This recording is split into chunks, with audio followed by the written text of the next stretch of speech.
ओम अज्ञानतिमिरान्धस्य ज्ञानाञ्जनशलाकया चक्षुरुन्मीलितं येन तस्मै श्रीगुरुवे नमः। नमो ओं विष्णुपादाय कृष्णप्रेष्ठाय भूतले श्रीमते भक्तिवेदांत स्वामिनिति नामिने।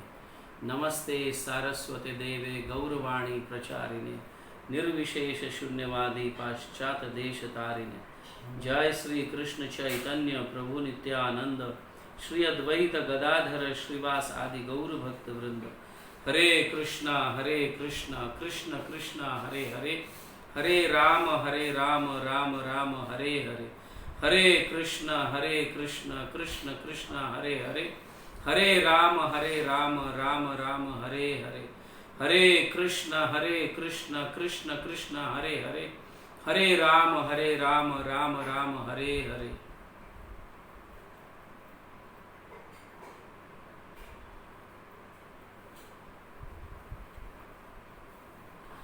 हरे कृष्णा। सभी भक्तों का गौर भक्त वृंद दर्शन में स्वागत है। आज हम चर्चा करने जा रहे हैं श्रील जगन्नाथ दास बाबा जी महाराज। श्रील जगन्नाथ दास बाबा जी महाराज जो है हमारे परंपरा के आचार्य है।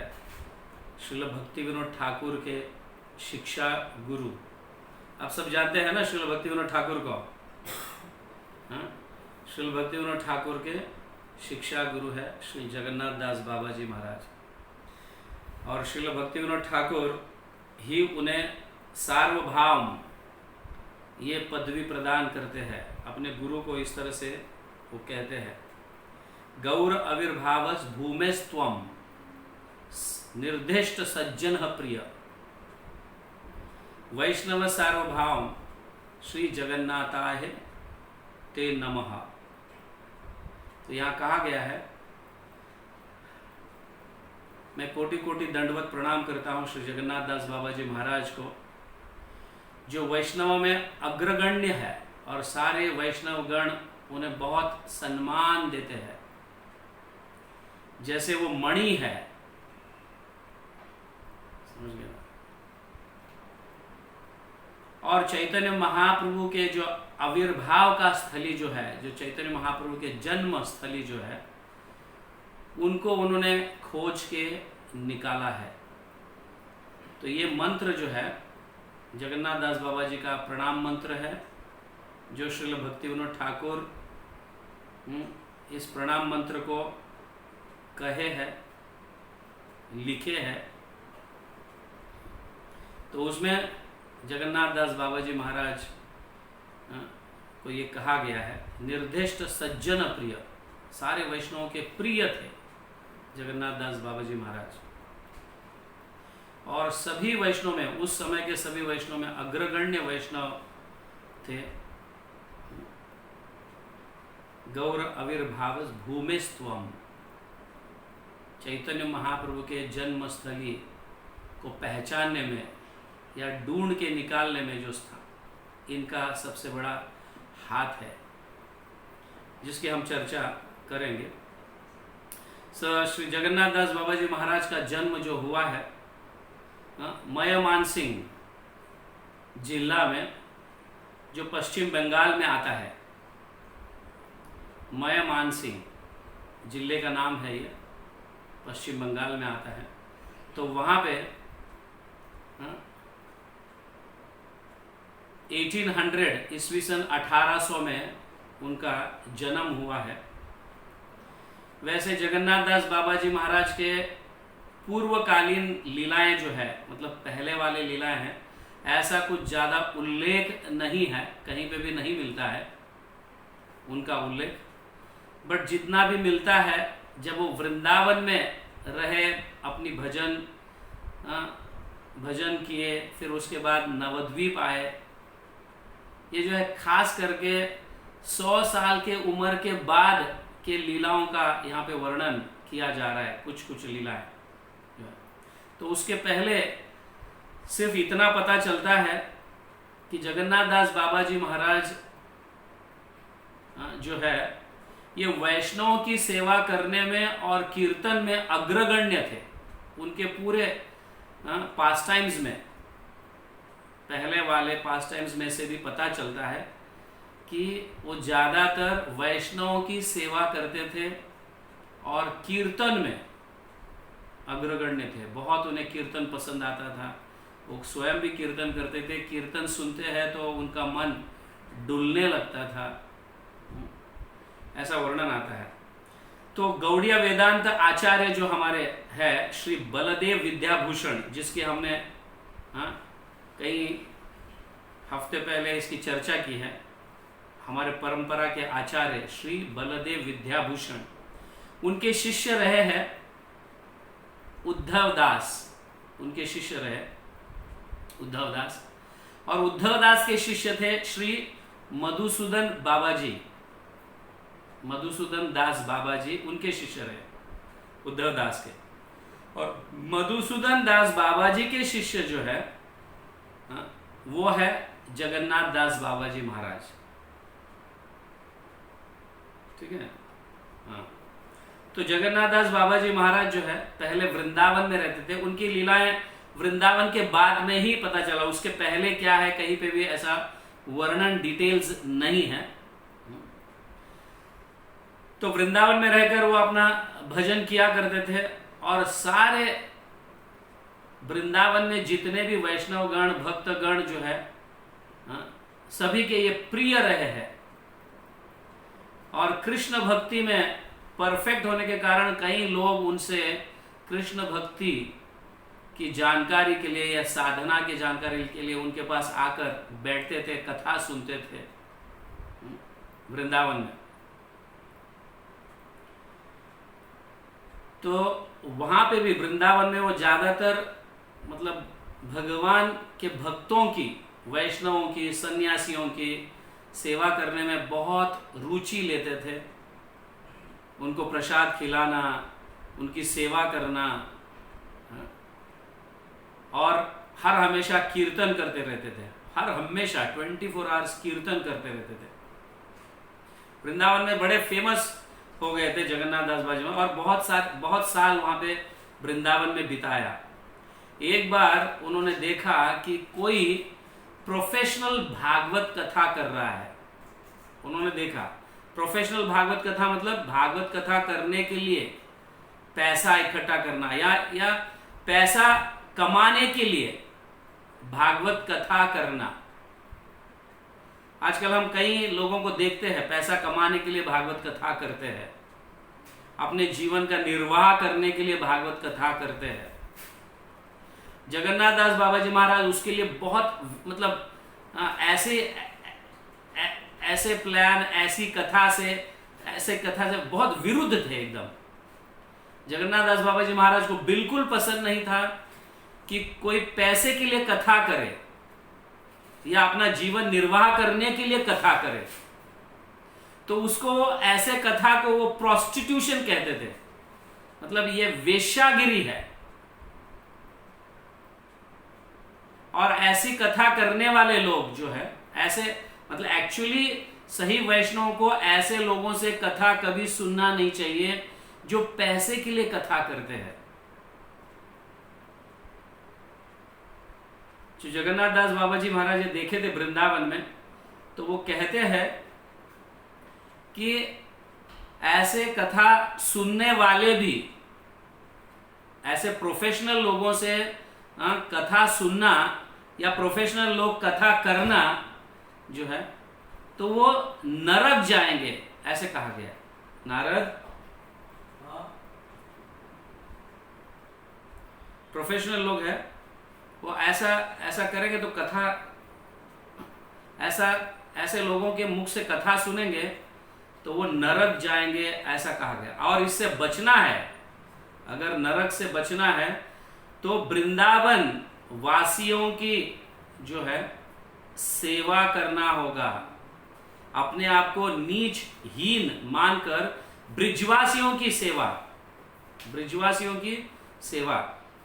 इधर से करो नहीं तो यहाँ पे आएगा। तो ब्रिजवासियों की सेवा करने से फिर माफ किया जा सकता है, ऐसा जगन्नाथ दास बाबा जी कहते हैं। तो कहने का तात्पर्य यह है कि भागवत कथा जो है, हम कभी भी प्रोफेशनल लोगों से कथा सुनना नहीं चाहिए। भागवत सुन ले भागवत मुखे। मैं कल भी बता रहा था कि भागवत की कथा जो है भागवत के मुख से सुनना चाहिए। दो प्रकार के भागवत है, एक व्यक्ति भागवत और एक ग्रंथ भागवत। तो ग्रंथ भागवत जो है व्यक्ति भागवत से सुनना चाहिए। प्रोफेशनल कथाकार ये कैसे है, ये सर्प के जैसे है। भागवत कथा तो शुद्ध है, दूध के जैसा। भागवत जो है दूध के जैसा शुद्ध है, लेकिन उस दूध में अगर सर्प ने अपना मुंह डाला है तो वो शुद्ध दूध भी जो है वो पॉइजन बनता है, वो विष बन सकता है।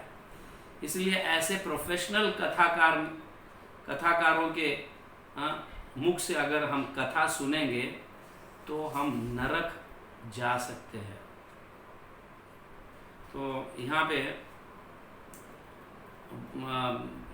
श्री जगन्नाथ दास बाबा जी महाराज इस तरह से कहते हैं प्रोफेशनल। तो उन्होंने देखा था कोई भागवत कथा ऐसे प्रोफेशनल कथा करते समय, तो उसको एकदम मतलब तिरस्कार करते हैं, उनकी निंदा करते हैं कि ऐसे कथाकार के मुख से कभी कथा सुनना नहीं चाहिए। बहुत स्ट्रिक्ट थे जगन्नाथ दास बाबा जी महाराज, एंड स्पेशली इसमें। तो 1880 में एक बार श्रील भक्ति विनोद ठाकुर वृंदावन जाते हैं, और वृंदावन जाने के बाद पहली बार जगन्नाथ दास बाबा जी से वो मिलते हैं वहां पे। और जितना समय तक श्रील भक्ति विनोद ठाकुर वहां पे रहते हैं, हर हमेशा उनके मुख से भक्ति के विषय में, भगवान के विषय में, साधना के विषय में श्रवण करते रहते हैं श्रील भक्ति विनोद ठाकुर, और उन्हें बहुत पसंद आता है। श्री जगन्नाथ दास बाबा जी महाराज बहुत पसंद आते हैं। तो हरि कथा हर हमेशा जगन्नाथ दास बाबा जी महाराज हरि कथा, जितना भी समय श्रील भक्ति विनोद ठाकुर उनके सानिध्य में रहे तो हरि कथा सुनते रहे।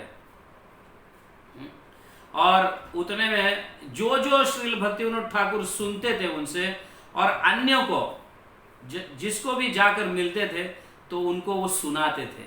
जारे देखो तारे कहो कृष्ण उपदेश, है ना, चैतन्य महाप्रभु ऐसे कहे, तो वो सुनाते थे।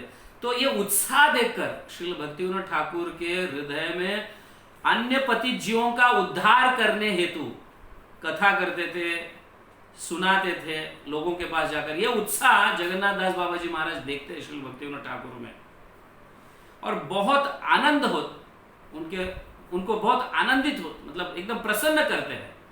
जगन्नाथ दास बाबा जी महाराज आनंद हो जाते हैं उनको देख कर कि कितना उत्साह है इस व्यक्ति में, भक्ति विनोद ठाकुर में कितना उत्साह है, अन्य लोगों का उद्धार करने के प्रति कितना उत्साह है। इसलिए जगन्नाथ दास बाबा जी महाराज जो है उनके हृदय में से भक्ति विनोद ठाकुर के हृदय में शक्ति संचारित करते हैं।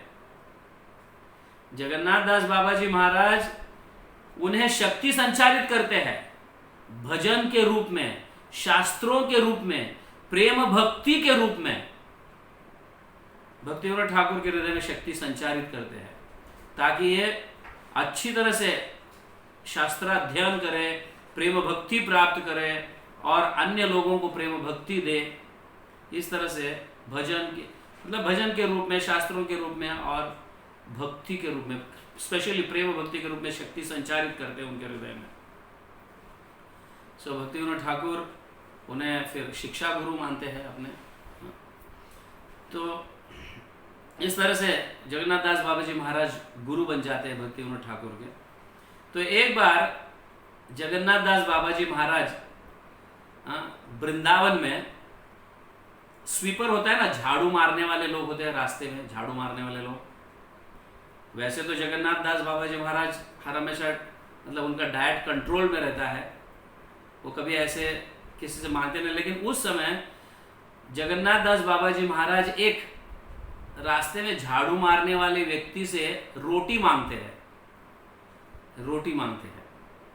और वो झाड़ू मारने वाला व्यक्ति जो है जगन्नाथ दास बाबा जी को रोटी देते हैं। तो एक जो वृंदावन के जो मुखिया व्यक्ति है, वो व्यक्ति आकर जगन्नाथ दास बाबा जी से कहते हैं, बाबा जी महाराज, आप जो है ना, मतलब आप एक तो शिरोमणि है, वैष्णव में शिरोमणि है आप, और ऐसे झाड़ू मारने वाले व्यक्ति से अगर आप रोटी मांगोगे, ऐसा माधुकरी मांग कर खाओगे, तो लोग सब आपकी निंदा कर रहे हैं, ये बाबा जी पागल हो गया है क्या? इतने उच्च कोटि के वैष्णव और ऐसे नीच व्यक्ति से या हल्के व्यक्ति से या ऐसे कनिष्ठ व्यक्ति जो क्षुद्र है, जो झाड़ू मार रहा है, उनसे रोटी मांगकर वो खा रहे हैं। कई लोग आपकी ऐसे निंदा कर रहे हैं और मुझे वो बिल्कुल अच्छा नहीं लग रहा है। जब मैं नहीं सह सकता कि आपकी कोई निंदा करे, क्योंकि आप सारे वैष्णव में शिरोमणि है। तो जगन्नाथ दास बाबा जी महाराज बहुत सुंदर रिप्लाई देते हैं। ये ब्रज की मिट्टी जो है, आप सब पढ़े लिखे हो, आपको ये समझ में आना चाहिए कि ब्रज की मिट्टी जो है, ब्रज रेणु जो है, ये कितनी मतलब प्रभावशाली है। व्रज की जो मिट्टी है, ये इतनी प्रभावशाली है कि ये मिट्टी का धूल जैसे ही हमारे शरीर पे लगता है तो उसके हृदय में प्रेम जागृत होता है। ब्रह्मा जी स्वयं भी इस व्रज में जन्म लेकर भक्ति करने का प्रयास करते हैं, इच्छा करते हैं। अब ये झाड़ू मारने वाला व्यक्ति, आप देखो ब्रज की कितनी सेवा कर रहा है, ब्रज के मिट्टी की कितनी सेवा कर रहा है। हर हमेशा ये ब्रज की धूल जो है उसके शरीर में लगता है और वो लोटपोट करते रहता है, उसमें नहाते रहता है। आप सोचिए कि ऐसे व्यक्ति को ब्रज का धूल प्राप्त हो रहा है, मतलब वो कितना भाग्यशाली है, कितना भाग्यशाली है। तो सारे लोग इसको सुनकर एकदम चुप हो जाते हैं। ब्रह्मा, शिव, अन्य देवी देवता भी यहाँ पे जन्म लेने का, यहाँ पे अवतरित होने का, होकर भक्ति करने की इच्छा करते हैं। और ये व्यक्ति ब्रजवासी है, वृंदावन में रहता है। हाँ? तो इतना महत्व देते थे ब्रजवासियों को। तो इस तरह से जगन्नाथ दास बाबा जी महाराज जो है बहुत उच्चतर कोटि के रसिक वैष्णव थे, रसिक वैष्णव थे। और उनका प्रसिद्धि जो है पूरे मतलब व्रज में फैला हुआ था। इतना ही नहीं, गौर मंडल में भी फैला हुआ था।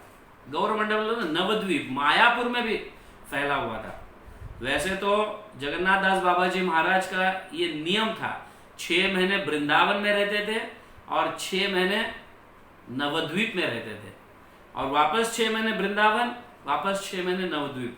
ऐसा उनका ऐसी साधना हुआ करती थी वो उनकी। तो इस तरह से इतना ही नहीं कि ब्रजमंडल ही नहीं, गौर मंडल ही नहीं, इवन पुरुषोत्तम क्षेत्र जो है, मतलब जगन्नाथपुरी में भी उनकी प्रख्यात, मतलब वो प्रख्यात हुए थे।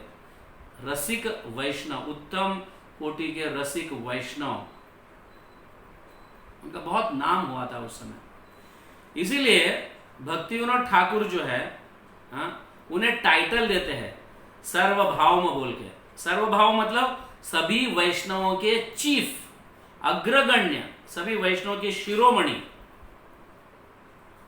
ऐसे उन्हें भक्ति विनोद ठाकुर टाइटल देते हैं। तो ये टाइटल ऐसा, गौर आविर्भावेश भूमेस्त्वम निर्दिष्ट सज्जन प्रिय वैष्णव सर्वभाव श्री जगन्नाथाय थे नमः। इस तरह से टाइटल देते हैं श्रील भक्ति विनोद ठाकुर। और फिर जगन्नाथ दास बाबा जी महाराज जो है, हाँ, फिर नदिया मतलब मायापुर में आते हैं। मायापुर में फिर गंगा के तट पर रहने लगते हैं। वहीं पे उनका भजन कुटीर बनाते हैं। और अभी भी आप देखोगे कि मतलब जगन्नाथ दास बाबा जी महाराज का समाधि भी जो है, हाँ, वहीं पे है, नवद्वीप में है जगन्नाथ दास बाबा जी महाराज समाधि। और फिर जगन्नाथ दास बाबा जी भक्तिविनोद ठाकुर को कहते हैं कि कुछ भक्तों के लिए भी आप कुछ यहाँ पे आश्रम बनाओ, भजन कुटीर बनाओ, ताकि मेरे साथ कुछ भक्त रहे। तो भक्तिविनोद ठाकुर फिर उनके लिए आश्रम और कुटीर ऐसे भक्तों के लिए बनाते हैं, ताकि रोज वहाँ पे कथा हो सके, और कीर्तन हो सके, भजन हो सके, सभी भक्तों के साथ मिलकर संकीर्तन हो सके, इस तरह से। तो जब भी वो बंगाल जाते थे, व्हेनेवर वृंदावन से जब बंगाल जाते थे, ज्यादातर भक्तिविनोद ठाकुर के घर पे वो रहते थे। और भक्तिविनोद ठाकुर को भी बहुत पसंद आया करता था कि जगन्नाथ दास बाबा जी मेरे घर आए हैं, वहाँ पे प्रसाद ले रहे हैं, इस तरह से ऑकेजनली जब भी आते थे, तो वहाँ पे रहते थे। और जब श्रील भक्तिविनोद ठाकुर के जो पुत्र है भक्ति सिद्धांत सरस्वती ठाकुर महाराज, जो हमारे श्रील प्रभुपाद के गुरु है, वो उस समय 12 साल के रहते हैं।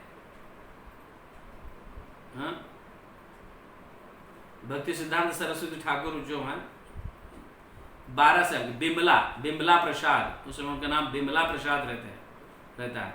तो 12 साल के रहते हैं बिमला प्रसाद, भक्ति सिद्धांत सरस्वती ठाकुर महाराज। और ज्योतिष शास्त्र में इतने निपुण रहते हैं भक्ति सिद्धांत सरस्वती महाराज, ज्योतिष शास्त्र में। तो जगन्नाथ दास बाबा जी महाराज एक बार उनको बुलाते हैं, वो 12 साल के ही थे, मतलब छोटी उम्र रहती है उनकी। तो बिमला प्रसाद यहाँ पे आओ।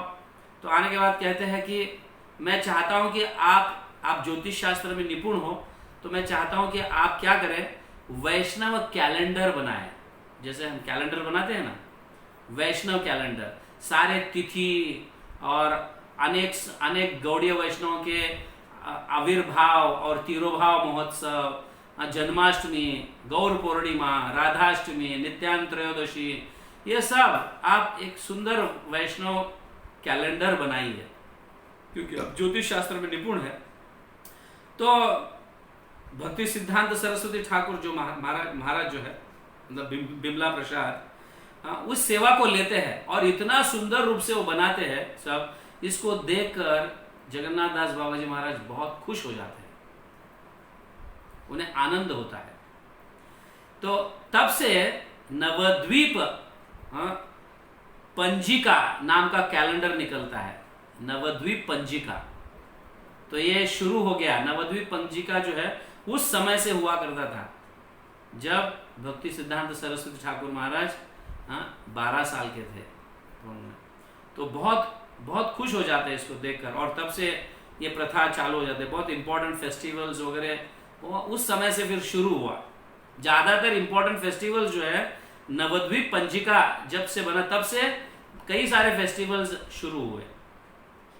तो जगन्नाथ दास बाबा जी महाराज जब 125 साल के थे, उनका शरीर पूरा जैसे धनुष्य होता है ना, ऐसा बेंड हुआ था, एकदम ऐसा बेंड। आप कभी कभी उनका चित्र देखिए, उनका फोटो देखिए, तो उनका शरीर बेंड, ऐसा बेंड, धनुष्य के जैसा ऐसा बेंड हुआ था। उनके जो आंखों के जो पलके हैं, हर हमेशा बंद रहा करता था। उनके आंखें के पलके जो बंद रहा करते थे, तो ऐसे ऐसे बंद। उनको उठाने के लिए, अभी 125 साल के हैं जगन्नाथ दास बाबा जी उस समय, समझ गया। तो उनके पलकों को उठाने के लिए 2 आदमी, एक यहाँ पे एक सेवक और वहां एक सेवक, दोनों अपने दोनों हाथ ऐसे ये कर ऐसे पलके उठाते थे। तब जाके जगन्नाथ दास बाबा जी महाराज जो है अपने गिरिराज गोवर्धन का दर्शन कर सकते थे और उनको तुलसी चढ़ाते थे, ऐसा। नहीं तो वो अपने आप में पलके उठा नहीं सकते थे और देख नहीं पाते, literally like a blind man, मतलब अंधे के जैसा, समझ गया। ऐसा उनकी स्थिति थी उस समय, तो 125 साल के थे उस समय। तो जगन्नाथ दास बाबा जी महाराज जो है ऐसा, मतलब ऐसी उनकी स्थिति थी शारीरिक स्थिति ऐसे, और चल भी नहीं पाते थे, इतने इतने बुजुर्ग हुए थे, चल भी नहीं पाते थे। और उनके एक सर्वेंट थे बिहारी दास बोल के, बिहारी बाबू दास, समझ गए ना, उनके एक सर्वेंट, उनको टोकरी में बिठाकर अपने सर पर या कंधे पर उठाकर जहां जहां जगन्नाथ दास बाबा जी महाराज जाना चाहते थे या तीर्थ स्थलियों का दर्शन करने जाते थे, तो उनको टोकरी में बिठाकर बिहारी बाबू दास जो है, बिहारी दास, वो लेके जाते थे उनको, समझ गए, लेके जाते थे, और वहां से वो टोकरी में ही बैठकर दर्शन करते थे, और वो दर्शन करने के लिए भी पलके उठाने पड़ते थे, और हर हमेशा ऐसा झुक कर रहते थे, हर हमेशा ऐसा झुक कर। इस उम्र में 125 साल की उम्र में आप सोच सकते हैं, हाँ? तो इस तरह से जगन्नाथ दास बाबा जी महाराज जो है, हाँ, स्थलियों का दर्शन करने जब भी उनकी इच्छा होती थी तो उनके जो सर्वेंट है बिहारी दास जो है, उनको लेके जाते थे इस तरह से। तो लिटरली वो अंधे के जैसे थे। तो हुआ क्या था कि कई लोग जो है उन्हें डोनेशंस देते थे। जगन्नाथ दास बाबा जी स्वयं नहीं लेते थे, लेकिन उनके मतलब उनके सर्वेंट को, बिहारी बाबू को, बिहारी दास को डोनेशंस देते थे कि कृष्ण की सेवा में आप लगाइए इसे, इस धन को वगैरह, ऐसा डोनेशंस देते थे। और जगन्नाथ दास बाबा जी महाराज जो है इतना ऐसा रुचि नहीं लेते थे।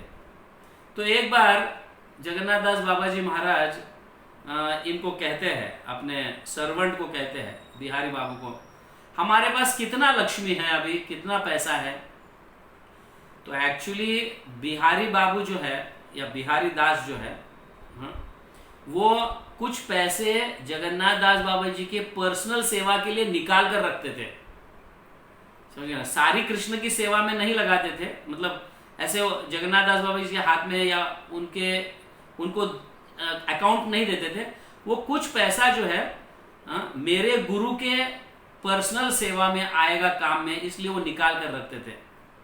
जैसे कभी कभी घर में घरेलू पत्नी जो है, गृहिणी जो है, जब पति कुछ धन पत्नी के हाथ में देते हैं घर खर्चे के लिए, तो पत्नी कुछ धन इमरजेंसी के लिए निकाल के रखती है ना। ऐसे कई घरों में होता है, लेकिन पति को नहीं बताती वो, लेकिन निकाल के रखती है, कुछ इमरजेंसी में काम है। ऐसा जो है बिहारी दास जो है ऐसा कुछ लक्ष्मी निकाल के रखते थे। तो जगन्नाथ दास बाबा जी पूछते हैं कि आज कितना लक्ष्मी आया है। तो फिर वो लक्ष्मी जो भी मतलब थोड़ा ऐसा 12 रुपए निकाल कर अपने जेब में रखते हैं, और बाकी का लक्ष्मी जो है जगन्नाथ दास बाबा जी के हाथ में दे देते हैं। तो बोलते हैं इसके अंदर 12 रुपए कम क्यों है? तो जगन्नाथ दास बाबा जी तुरंत मतलब उसको पहचान जाते हैं, इसने कुछ लक्ष्मी निकाला है। तो तुरंत ही एक्चुअली उनके मन में उनकी पर्सनल सेवा के लिए रखे रहते हैं, तो तुरंत ही वो 12 रुपए भी निकाल के उनको देते हैं।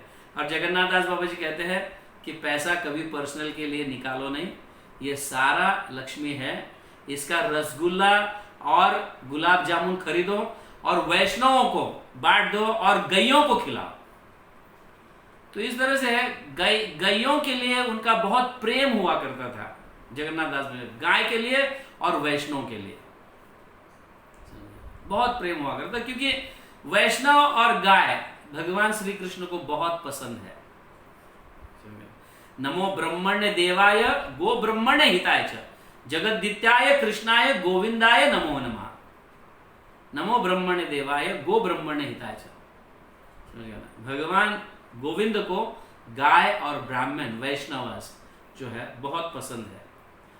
तो इस तरह से जाओ ये धन ले लो, ये लक्ष्मी ले लो और सब पूरा मतलब स्वीट खरीद लो और ब्राह्मणों को खिलाओ और गायों को खिलाओ, इस तरह से भेज देते हैं। तो जगन्नाथ दास बाबा जी महाराज जो है बहुत मतलब उत्साहित रहते हैं, वैष्णव को खिलाने में और कीर्तन करने में बहुत उत्साहित रहते हैं। तो जब 135 साल उम्र हुआ उनका, तब भी जगन्नाथ दास बाबा जी महाराज प्रचार करने के लिए जाते थे। तब भी 135 साल वो देव अपने सर को उठा नहीं पाते, अपने आंखों के पलकों को उठा नहीं पाते। तो अपने सर्वेंट को, अपने सेवक को कहते थे, बिहारी दास मुझे ले चलो वहाँ पे। तो वो टोकरी में बिठाएंगे और बिहारी दास अपने सर पर उठाकर उस टोकरी को लेके जाएंगे और प्रचार करेंगे। इस तरह से बहुत सारे लोगों को जगन्नाथ दास बाबा जी महाराज इतने ओल्ड एज में भी प्रचार करते थे, कीर्तन करते थे। कीर्तन करते समय तो उनके दोनों भाई ऊपर उठाते थे। मैं पता नहीं कीर्तन करते समय उनको कहाँ से शक्ति आती थी। जगन्नाथ दास बाबा जी महाराज को जो पलके नहीं उठा सकते थे, तो इतनी शक्ति कीर्तन करते समय आते थे, तो वो दोनों भुजाएं उठाकर जोर जोर से कीर्तन करते थे, नाचते थे। समझ गए? ऐसे जगन्नाथ दास बाबा जी महाराज। और उनको जोर से जप करना भी बहुत पसंद आता था। जोर से कीर्तन तो ठीक है, हम जोर से कीर्तन करते हैं, लेकिन जब भी हरे कृष्णा कृष्णा कृष्णा हरे हरे, हरे राम राम राम हरे हरे, इस तरह से जोर से जप करते थे। तो इसका मतलब है कि वो मतलब कोई भी जीव किसी भी रूप में क्यों ना रहे, भगवान का नाम श्रवण कर कर उसका उद्धार करते थे। कि वो जीव भगवान के नाम का श्रवण करेगा, वो सुनेगा। वो छिपकली हो, कॉकरोच हो, या कोई भी कीड़े हो, जो भी है, तो जोर जोर से जप करने का ये फायदा है। ये फायदा क्या है? हम कई जीवों का उद्धार करते हैं जोर से जप करने से।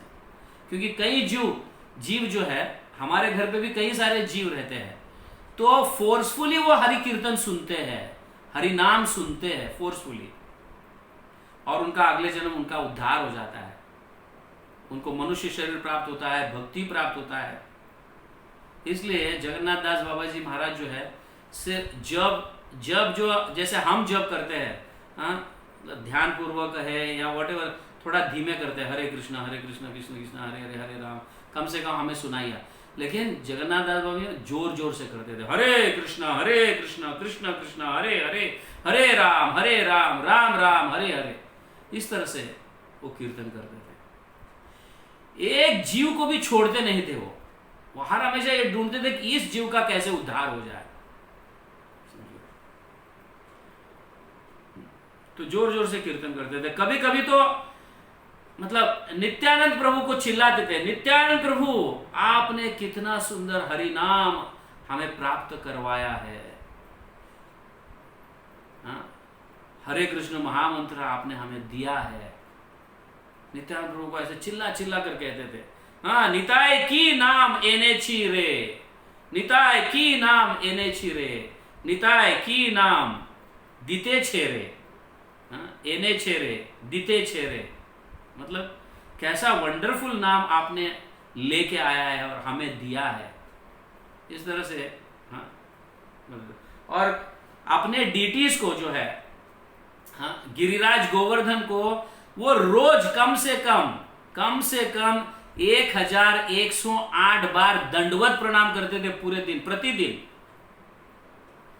आप सोचिए, प्रतिदिन अपने गिरिराज गोवर्धन को, शीला जो है उसको प्रतिदिन 1108 बार दंडवत प्रणाम करते थे।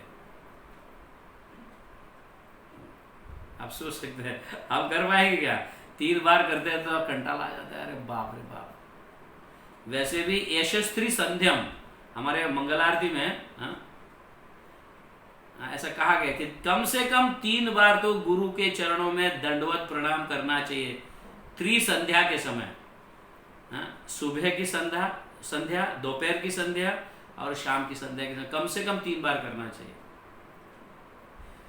हमने कई बार राधा गोविंद महाराज के मुखारविंद से हमने क्लास में सुने हैं, अगर किसी को विनम्र, सचमुच विनम्र अगर होना है तो उसे कम से कम 10 बार प्रतिदिन भगवान के सामने दंडवत प्रणाम करना चाहिए। कम से कम 10 बार। ऐसा व्यक्ति ही विनम्र हो सकता है, नहीं तो विनम्र नहीं हो सकता। तो हम 3 बार करते तो हमें कहां से विनम्रता आएगी? तो कम से कम 10 बार दंडवत प्रणाम करने से विनम्रता आएगा। विनम्रता के लिए हम प्रयास कर रहे हैं। आप सोच सकते हैं कि जगन्नाथ दास बाबा जी महाराज प्रतिदिन 1108 बार दंडवत प्रणाम करते थे। कितने विनम्र होंगे वो, कोई सीमा नहीं है, काउंटलेस।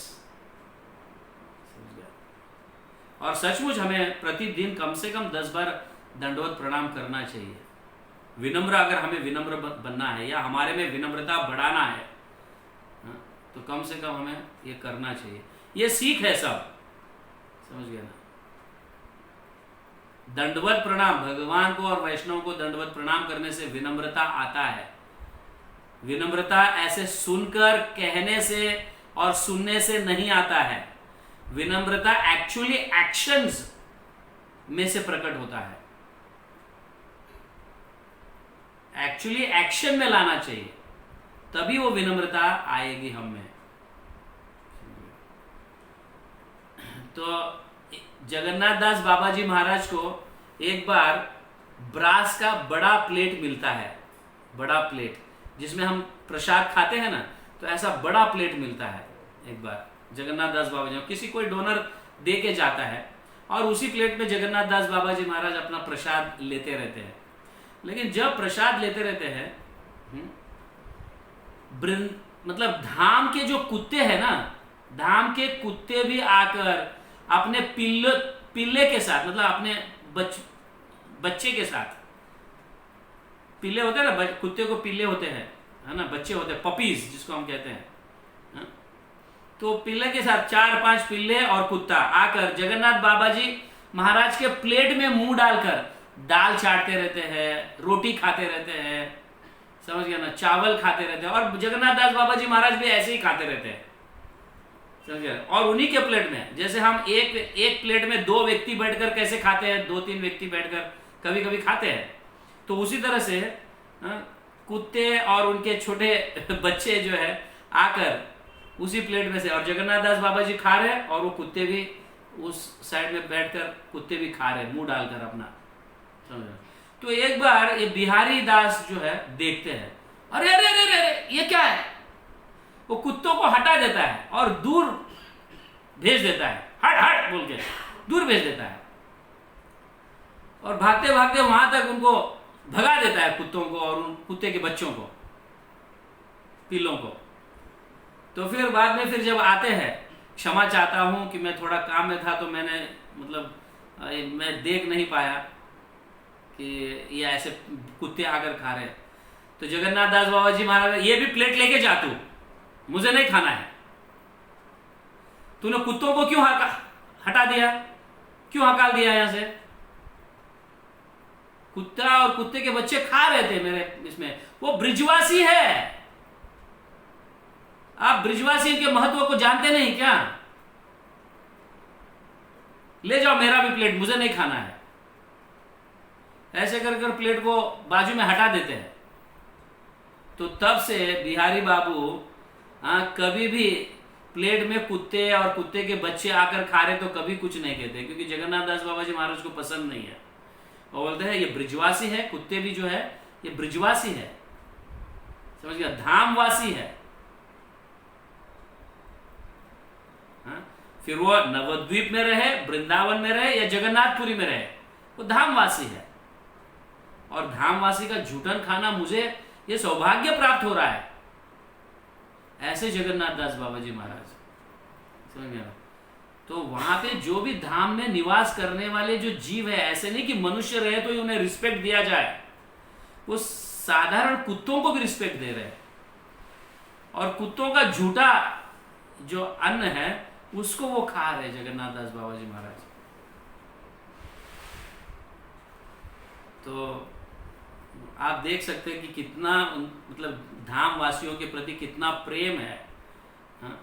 हम तो मतलब जब कहीं पंगत बैठी है, सारे भक्त लोग खाने के लिए बैठे हैं प्रसाद, और कुत्ता वहां से अभी अंदर भी नहीं आया, हम उसको ढकेल देते हैं, हट हट बोल के। अब वो वृंदावन में रहे, धाम में रहे या घर में रहे, तो कुछ कुछ चीजें सचमुच सीखने जैसी है जगन्नाथ दास बाबा जी महाराज से। तो एक बार क्या हुआ था एक साधु जो है, हाँ, जगन्नाथ दास बाबा जी महाराज के आश्रम में या कुटीर के पास कुछ भीख मांगने आता है एक साधु। तो जगन्नाथ दास बाबा जी महाराज उसको भीख नहीं देते हैं, बोलते मत दो। तो वो साधु 3 दिन तक वहीं पे बैठा रहता है। तो जगन्नाथ दास बाबा जी महाराज अपने अंडरगारमेंट कॉपिन का कपड़ा फाड़ते हैं और जाओ उसको, जाओ ये उसको भीख में ये दान दे दो कपड़ा। जो कॉपिन पहनते हैं ना, अपन अंडरगारमेंट पहनते हैं कॉपिन, तो उसको फाड़ते हैं, फाड़ कर ये कपड़ा लेकर उस साधु को दे दो कहते हैं। तो फिर ये बिहारी दास जो है ये जाकर उस साधु को देते हैं और कहते हैं साधु बनने से पहले इंद्रियों पर नियंत्रण करना सीखो। ऐसे जगन्नाथ दास बाबा जी महाराज साधु को कह रहे हैं, साधु बनने से पहले इंद्रियों पर नियंत्रण करना सीखो। तो कॉपिन देकर वो इंद्रियों पर नियंत्रण करने की सीख सिखा रहे साधुओं को। समझ गया ना? चैतन्य चरितामृत में ऐसा एक श्लोक आता है, श्वेत वस्त्र मसी बिंदु लुकलुकाए। श्वेत वस्त्र पर अगर कोई काला दाग है तो बहुत जल्दी दिखता है कि नहीं? व्हाइट कपड़े पर अगर कुछ काला दाग कहीं पे भी छोटा भी है तो बहुत जल्दी दिखता है। श्वेत वस्त्र मसी बिंदु लुकलुकाए, संन्यासेर अल्प छिद्र सर्वलोक गाय। भक्त अगर कुछ गलत कार्य करता है तो सारे लोग उसको गाने लगते हैं, ये भक्त ने ऐसा किया, ये भक्त ने ऐसा किया, वो भक्त ने ऐसा किया। समझ गए? इसलिए भक्तों को बहुत सावधानी पूर्वक रहना चाहिए, अपने इंद्रियों पर नियंत्रण रखना चाहिए, तब आप माधुकरी मांग सकते हैं किसी के घर जाकर। ये जगन्नाथ दास बाबा जी सिखा रहे हैं। समझ गया ना? तो संत बनना या कोई साधु बनना कोई प्रोफेशन नहीं है। समझ गए? जो इंद्रियों पर नियंत्रण कर सकता है वो साधु है। जो अपने जिह्वा पर नियंत्रण कर सकता है वो साधु है। इस तरह से जगन्नाथ दास बाबा जी महाराज सिखाते हैं। तो जगन्नाथ दास बाबा जी महाराज के कई शिष्य है, उसकी लिस्ट मिलेगी आपको। कई बहुत सारे शिष्य हैं। तो जैसे ये बिहारी दास है, और यहाँ पे सबसे पहले लिस्ट दी है यहाँ पे, है ना? कौन कौन? Yes, Jagannath Das Baba ji, I give you that list. और गौर हरि दास बाबा जी महाराज है। ऐसे कई लिस्ट है। तो अपने डिसाइपल्स को वो इंस्ट्रक्शंस देते हैं, कई इंस्ट्रक्शंस देते हैं, एंड स्पेशली 4 इंस्ट्रक्शंस अपने डिसाइपल्स को वो देते हैं। क्या देते हैं? हर हमेशा स्त्रियों का मुख का दर्शन ना करें। क्योंकि जो भी है आंखों में है। ये आंखें जब स्त्रियों के मुख को देखते हैं तो मन विचलित होने लगता है। समझिए? स्त्रियों का इस तरह से चरणों का दर्शन करे लेकिन मुख का दर्शन ना करे स्त्रियों का। ऐसे सारे अपने इनको देते हैं। और ऐसे भक्त का भी संग ना करे जो अन्य स्त्रियों के प्रति आकर्षित हो जाता है। ऐसे भक्त भी, ऐसे लोगों का, ऐसे भक्तों का भी दर्शन या उनका संग नहीं करना चाहिए। ये सबसे पहला इंस्ट्रक्शन जगन्नाथ दास बाबा जी महाराज दे रहे हैं। एक तो स्त्रियों का मुख का दर्शन ना करे, और दूसरा ऐसे व्यक्ति का संग या ऐसे भक्त का संग जो अन्य स्त्रियों के प्रति आकर्षित हो जाता है। तो ये सबसे पहला इंस्ट्रक्शन जगन्नाथ दास बाबा जी महाराज अपने शिष्यों को देते हैं। और दूसरा इंस्ट्रक्शन है कि जीवन को अगर सार्थक बनाना है तो हर हमेशा हरि नाम का जप करते रहो 24 आवर्स। यह संकीर्तन के रूप में हो या जप के रूप में हो, समझ गया ना। और उसमें स्टेडी, जप में सावधानी पूर्वक और दृढ़ता पूर्वक जप करो भगवान का। ये कहते हैं स्टेडीनेस इज सो इंपॉर्टेंट। जप में दृढ़ता जो है ये बहुत महत्वपूर्ण है। दृढ़ता का अर्थ है कि समय पर जप कंप्लीट करना, समय पर जागना, अपनी साधना करना, ये दृढ़ता है। और इसको जगन्नाथ दास बाबा जी महाराज कहते हैं इसके लिए अगर हमारी जान भी देना पड़े ना तो देना चाहिए, लेकिन साधना में दृढ़ता आए। तो इतना इंपॉर्टेंट है साधना में दृढ़ता लाना, मतलब समय पर साधना, अपनी साधना को अच्छी तरह से करना, ये कहा गया। और वो कहते हैं गौर हरि को कभी मत भूलो, चैतन्य महाप्रभु को कभी मत भूलो, क्योंकि वो कृष्ण से भी ज्यादा दयालु है। कृष्ण से भी ज्यादा दयालु है गौर हरि, चैतन्य महाप्रभु। चैतन्य चरितामृत में ऐसा कहा गया, कथंचने स्मृते यस्मिन दुष्करम सुकरम भवेत् विस्मृतम विपरीतम स्यात् श्री चैतन्य नमामित्वम, ऐसा कहा गया। तो चैतन्य महाप्रभु का अगर स्मरण करते हम अगर साधना करेंगे, हाँ, जो बहुत कठिन चीज है वो आसानी से प्राप्त होगा। और चैतन्य महाप्रभु का स्मरण नहीं करेंगे, हाँ, या चैतन्य महाप्रभु का आश्रय नहीं लेंगे तो साधारण चीज भी बहुत कठिन हो जाता है प्राप्त करने के लिए।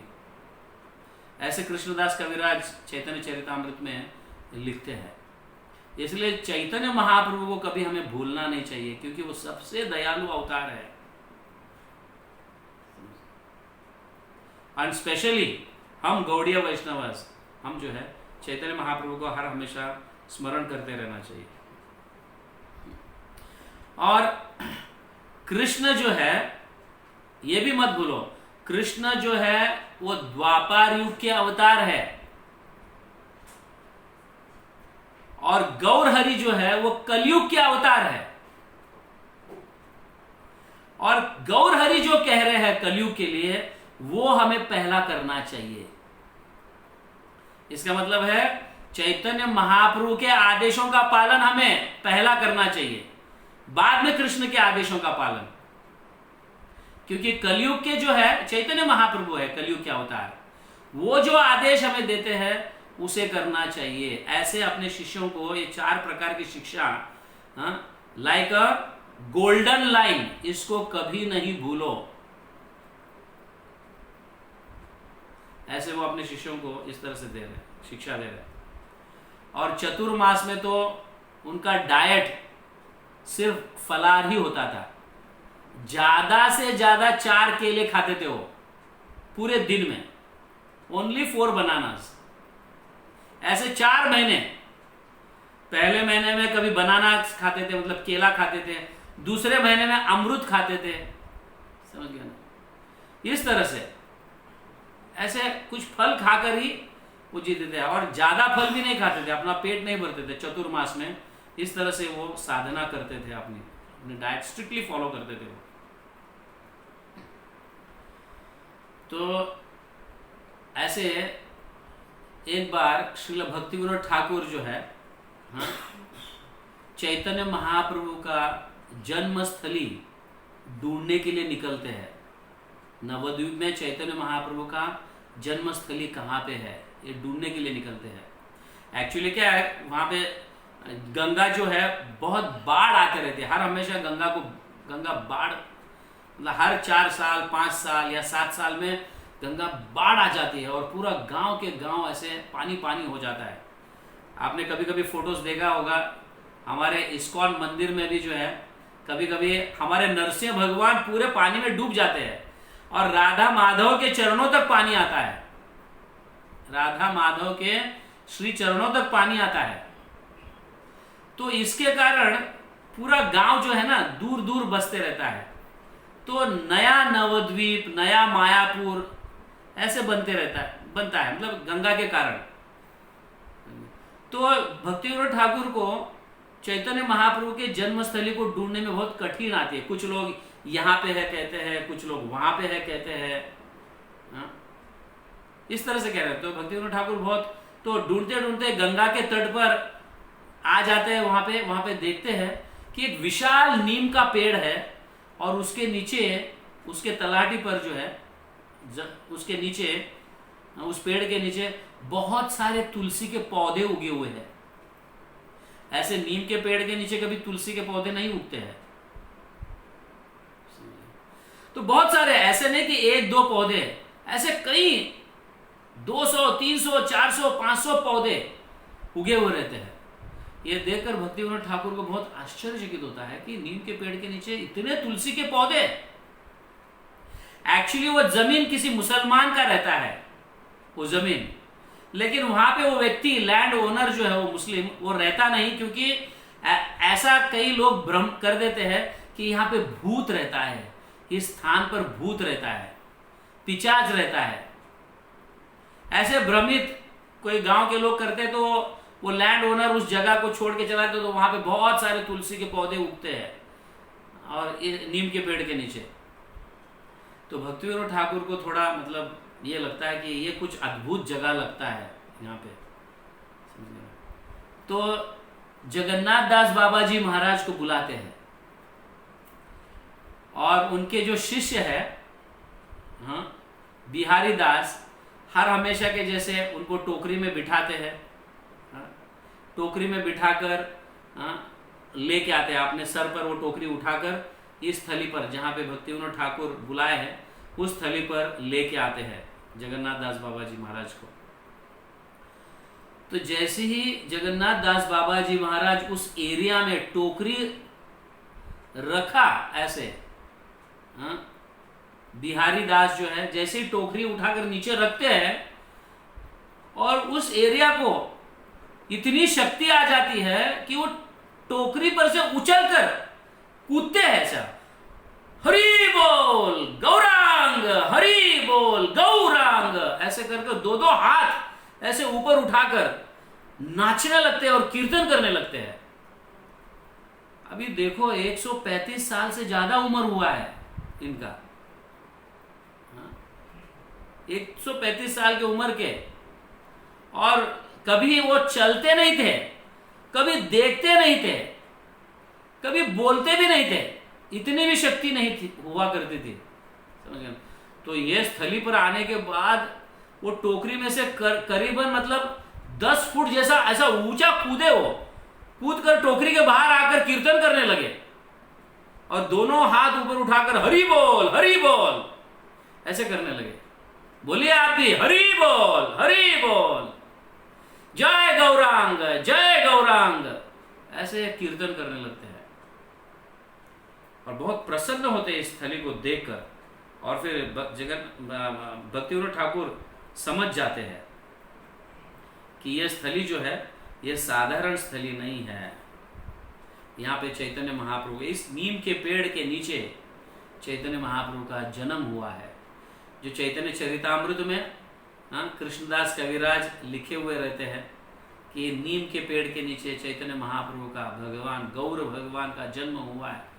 तो ये पेड़ को, तो उस समय वो योगपीठ की स्थापना, समझ गए ना, और स्वयं भक्ति विनोद ठाकुर डोनेशंस इकट्ठा करते हैं, कैलकाटा जाकर, अन्य ऐसे जगह जाकर इकट्ठा कर वहाँ पे योगपीठ बनाते हैं। उस स्थली को, चैतन्य महाप्रभु के जन्म स्थली को क्या कहते हैं? योगपीठ। तो जगन्नाथ दास बाबा जी महाराज का बहुत बड़ा हाथ रहा है योगपीठ में, समझ गए ना। उन्होंने ये बताया, ये इशारा किया कि यहाँ पे चैतन्य महाप्रभु जन्म लिए थे। जगन्नाथ दास बाबा जी महाराज ये बताते हैं। तो इस तरह से सिर्फ योगपीठ ही नहीं, श्रीवास आंगन जो श्रीवास आचार्य का जो आंगन है उसको भी ढूंढे, क्योंकि चैतन्य महाप्रभु 1 साल तक हर रात रोज कीर्तन करते थे, पूरी रात भर कीर्तन चलता था और उसको भी ढूंढना अनिवार्य था। तो जगन्नाथ दास बाबा जी महाराज इसको भी ढूंढते हैं। ये स्थली भी जो है ये निधिवन से, रासलीला के स्थली से अभिन्न है। श्रीवास आचार्य का आंगन जो है निधिवन के जैसा है, रासस्थली के जैसा है श्रीवास आचार्य का आंगन। और कई ऐसे स्थलियां ढूंढ के निकालते हैं। तो जगन्नाथ दास बाबा जी महाराज के ऐसे कई शिष्य रहे हैं। तो उनमें भागवत दास बाबा जी जो है, भागवत दास बाबा जी महाराज जो है, ये जगन्नाथ दास बाबा जी के शिष्य रहे हैं। बाबा जी मतलब जगन्नाथ दास बाबा जी महाराज बाबा जी दीक्षा भी देते थे। अच्छा, बाबा जी दीक्षा, संन्यास दीक्षा तो ठीक है, लेकिन बाबा जी दीक्षा भी जगन्नाथ दास बाबा जी महाराज देते थे। तो उन्होंने भागवत दास बाबा जी महाराज को शिक्षा मतलब दीक्षा दी। और गौर किशोर दास बाबा जी महाराज को भी उन्होंने जो है बाबा जी दीक्षा दी है। लेकिन गौर किशोर दास बाबा जी महाराज जो है भक्ति विनोद ठाकुर को अपने शिक्षा गुरु मानते हैं। इसीलिए हमारे परंपरा में जगन्नाथ दास बाबा जी महाराज के शिष्य भक्ति विनोद ठाकुर और भक्ति विनोद ठाकुर के शिष्य जो है गौर किशोर दास बाबा जी महाराज, और गौर किशोर दास बाबा जी महाराज के शिष्य जो है वो श्रील भक्ति सिद्धांत सरस्वती ठाकुर महाराज, और उनके शिष्य हमारे प्रिय श्रील प्रभुपाद। ऐसा परंपरा ऐसा दिया गया है, समझिए ना। तो गौर किशोर मतलब श्रील जगन्नाथ दास बाबा जी महाराज जो है इस धरातल पर 147 ईयर्स रहते हैं। 147 ईयर्स वो यहाँ पे रहते हैं, और उसके बाद फिर वो डिसअपियर हो जाते हैं, मतलब अपनी तिरोभाव हो जाता है उनका। और उनका समाधि नवद्वीप में है, उनका भजन कुटीर भी है नवद्वीप। हम जब नवद्वीप मंडल परिक्रमा करते हैं तो उस समय हम इस स्थली को भी भेंट देते हैं। ये बहुत सुंदर अलौकिक जगह है, इतने सुंदर फूल, इतने सुंदर मतलब बहुत सुंदर जगह है ये वहाँ पे जगन्नाथ दास बाबा जी महाराज। तो जगन्नाथ दास बाबा जी महाराज जो है ये कृष्ण लीला में रसिक मंजरी के माध्यम से सेवा करते हैं राधा रानी की। जगन्नाथ दास बाबा जी महाराज कौन है? रसिक मंजरी, कृष्ण लीला में, वृंदावन लीला में। तो इस तरह से जगन्नाथ दास बाबा जी महाराज का ये लीलाएं हैं। ऐसे उनके पूर्व लीलाएं जो है, पहले वाली लीलाएं का ऐसा ज़्यादा वर्णन नहीं है, थोड़ा वृंदावन का और ज़्यादातर नवद्वीप का ऐसे लीलाओं का वर्णन है। तो एक कुछ लीलाएं जो है बड़े अद्भुत लीलाएं हैं। एक बार जगन्नाथ दास बाबा जी महाराज ऑफकोर्स इस उम्र में, ऐसे उम्र में वो ग्रंथ को खोल के पढ़ना, उनके आंखों के पलकों को उठाना वगैरह कठिन जाता था। तो उनको चैतन्य चरितामृत पढ़ने की इच्छा हुई थी जगन्नाथ दास बाबा जी महाराज को, और वो पढ़ नहीं सकते थे, आंखें खोल नहीं सकते थे, ग्रंथ को पकड़ भी नहीं सकते थे। तो एक बार अपने जो सर्वेंट है बिहारी दास को वो कहते हैं कि तुम चैतन्य चरितामृत मेरे लिए थोड़ा पढ़ो। तो बिहारी दास जो है वो तो बिहार के रहते हैं, यूपी के, बिहार के रहते हैं, और वो कहते हैं गुरुजी मैं तो बंगाली नहीं जानता, मैं तो हिंदी जानता हूं, बंगाली तो मैं नहीं जानता। तो जगन्नाथ दास बाबा जी महाराज कहते हैं कोई बात नहीं, तुम सिर्फ ग्रंथ खोलकर पढ़ना शुरू करो। तो वो ग्रंथ खोलते हैं और पहला अध्याय पढ़ देते हैं बंगाली में। उनको बंगाली कभी आता नहीं, कभी बंगाली का अक्षर उन्होंने पढ़ा नहीं। लेकिन जगन्नाथ दास बाबा जी जैसे ऑर्डर करते हैं, वो गुरु का आदेश है, प्रयास करेंगे तो पहली बार वो बंगाली के अक्षरों को देख रहे हैं और वो पढ़ना शुरू कर दिए और वो पढ़ने लगे। एक चैप्टर, 2 चैप्टर पढ़ने के बाद उन्हें पता चलता है मैं बंगाली पढ़ पा रहा हूं ऐसे ऐसे चमत्कार। तो कहने का तात्पर्य है कि गुरु का आदेश जो है, हमारी योग्यता भी नहीं है, अगर गुरु आदेश देते हैं तो हमें कर लेना चाहिए। हम कहते हैं महाराज मुझे तो ये नहीं आता है, मुझे तो वो नहीं आता है, हाँ, हम कहते हैं और एक्सक्यूजेस बनाते हैं हम। लेकिन यहाँ जगन्नाथ दास बाबा जी महाराज और बिहारी दास, इनसे ये सिद्ध होता है गुरु का आदेश मतलब गोल्डन लाइन। आपको सिर्फ उन आदेश का पालन करना है, सिद्धियां प्राप्त होती हैं। आपको जो नहीं भी आता है वो आने लगता है। समझ गए? हमें प्रयास जरूर करना चाहिए, ये सीख लेना चाहिए, ऐसा ये सीख है। तो एक बार जब जगन्नाथ दास बाबा जी महाराज जाते रहते हैं, अपना मतलब अपने पास टाइम्स को वाइंड अप करते रहते हैं, हाँ, कुछ दिन ऐसे बाकी रहते हैं, तो कई साल 40-45 साल तक बिहारी दास, हाँ, उनकी सेवा करते हैं, इससे भी ज़्यादा शायद, मुझे एक्चुअली कितना उसका आंकड़ा पता नहीं है, एक्चुअल नंबर पता नहीं, कितने साल, बहुत सालों से सेवा करते रहते हैं बिहारी दास जगन्नाथ दास बाबा जी महाराज का। उनको लेकर जाना, उनको लेकर आना, इस तरह उनका सब कुछ। आप सोचिए, सिर्फ कपड़े पहना करे ना, टॉयलेट वगैरह सब जो दिनचर्या के नित्य सेवा जो है, ये भी हर हमेशा उनको स्नान करवाना, सब कुछ, उनके कपड़े धोना, ये करना वो करना, कपड़े पहनाना तक, यहाँ तक सारी सेवा 24 आवर्स उनकी सेवा करते थे। ऐसे कई सालों तक, मोर देन 40-60 ईयर्स वो करते हैं। तो जगन्नाथ दास बाबा जी कहते हैं कि तूने मेरी इतनी सेवा की है, अब मैं जा रहा हूँ, हाँ, और तू अकेला रह जाएगा, तुझे कुछ चाहिए तो बोल, हाँ, तुझे कुछ चाहिए तो बोल। तो जगन्नाथ दास बाबा जी महाराज इस तरह से, हाँ, बिहारी दास को कहते हैं। तो बिहारी दास कहते हैं, बाबा आप तो पेनीलेस है, आपके पास 1 रुपया भी नहीं है, आप क्या मुझे दे पाएंगे? इस तरह से बिहारी दास जगन्नाथ दास, अरे तू चिंता मत कर, मैं गौर हरि को बोलकर 2 बैलगाड़ी तक सोने के सिक्के दिला सकता हूं तुझे, बोल। गौर हरि को बोलकर, समझ गए ना, गौर हरि के मतलब उनको विनंती कर कर मैं बोल सकता हूं कि इस व्यक्ति को 2 बैलगाड़ी सोने के सिक्के भर कर देना। तो बिहारी दास कहते हैं, बाबा मुझे ये सोना बिना नहीं चाहिए, बस हर हमेशा आप मेरे साथ रहिए, हर हमेशा। मतलब आपका इस शरीर को त्यागने के बाद भी हर हमेशा आप मेरे साथ रहिए, ताकि मेरी भक्ति नष्ट ना हो, मेरी साधना नष्ट ना हो, मैं उससे मतलब विचलित ना हो जाऊं। ये सुनकर जगन्नाथ दास बाबा जी महाराज को बहुत प्रसन्न हो जाते हैं, खुश हो जाते हैं जगन्नाथ दास बाबा जी महाराज ये सुनकर। तो जगन्नाथ दास बाबा जी महाराज उनको फिर आशीर्वाद देते हैं, तेरी ये भाव को देखकर, हाँ, तेरे इस भाव को देखकर मैं इतना प्रसन्न हुआ हूं, मैं तुझे आशीर्वाद देता हूं, तू जब तक है तेरे परिवार को कभी कमी नहीं पहुंचेगी, किसी भी चीज की कमी नहीं होगी तेरे परिवार को। ऐसा आशीर्वाद जगन्नाथ दास बाबा जी महाराज, हाँ, बिहारी दास को देते हैं।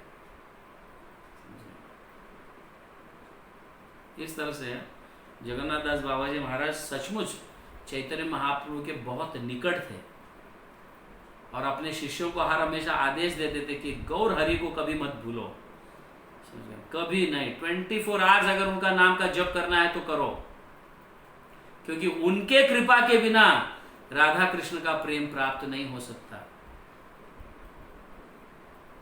इस तरह से जगन्नाथ दास बाबा जी महाराज, हाँ, कहते हैं अपने शिष्यों को। तो ऑफ कोर्स जगन्नाथ दास बाबा जी महाराज जो है, ये रसिक मंजरी है कृष्ण लीला में, राधा रानी के एकदम निकट की दासी सेविका मंजरी। तो ये है, कई चीज़ें सीखने जैसी है जगन्नाथ दास बाबा जी महाराज से। एक तो ब्रिजवासियों को या धाम वासियों को आदर करना, हाँ? क्योंकि धाम वासियों में कृष्ण निवास करते हैं। वैष्णवों की सेवा और कीर्तन बहुत महत्वपूर्ण है, समझ गए, बहुत महत्वपूर्ण। जितना हो सके उतना ज़्यादा नाम जप करना चाहिए। ऐसा नहीं कि 16 माला होने के बाद फिनिश्ड, एक बोझ खत्म हो गया। जब हमें ऐसा लगने लगता है कि 16 माला एक बोझ के जैसा है, तो हमारा नाम में रुचि उत्पन्न नहीं हो सकता, पॉसिबल नहीं है।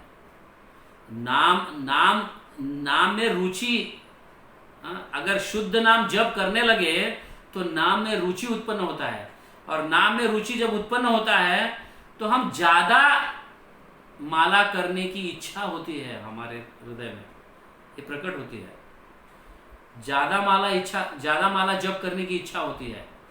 तो इसका अर्थ है कि हम शुद्ध नाम जप कर रहे हैं, हम ध्यानपूर्वक जप कर रहे हैं। अगर नाम के प्रति हमारी रुचि उत्पन्न नहीं हो रही है, मतलब हम सिर्फ नाम अपराध और नामाभास ही जप कर रहे हैं।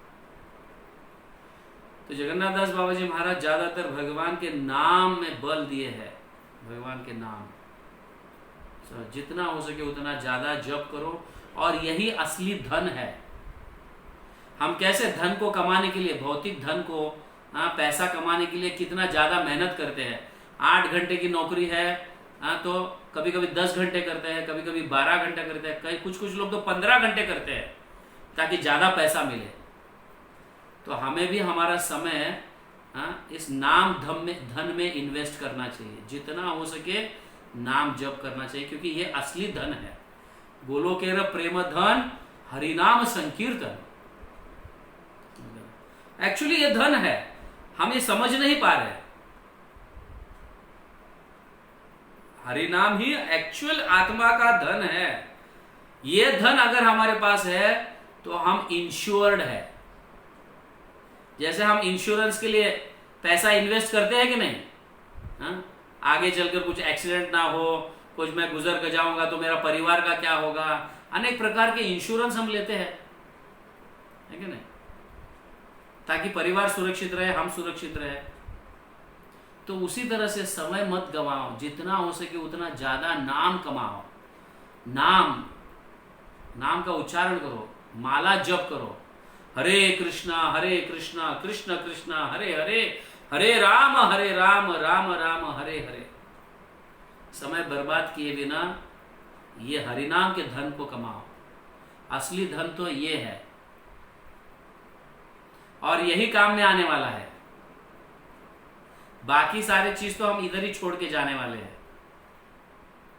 बट माया इतना प्रभावशाली है, इतना पावरफुल है कि हमारे मन को पलट देता है, ज्ञान को भी विचलित करता है। यह जानने के बावजूद भी कि सही धन तो हरि नाम है, ये जानने के बावजूद भी तो हम भौतिक धन के पीछे ज्यादा लगते हैं। एक्चुअली बॉडी को मेंटेन करने के लिए भौतिक धन की आवश्यकता है, बट इतना भी नहीं कि हम इस धन को खो बैठे, हरिनाम के धन को खो बैठे। इतना भी व्यस्त होने की जरूरत नहीं है। ओके, तो ये सीख है जगन्नाथ दास बाबा जी से हमें मिलता है। और बड़े विनम्रता जो है इनसे हमें सीखना चाहिए। 1108 दंडवत प्रणाम करते थे।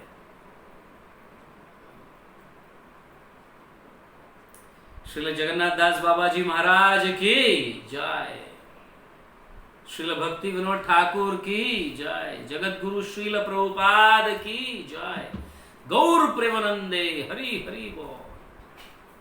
यस, किसी को कोई प्रश्न है?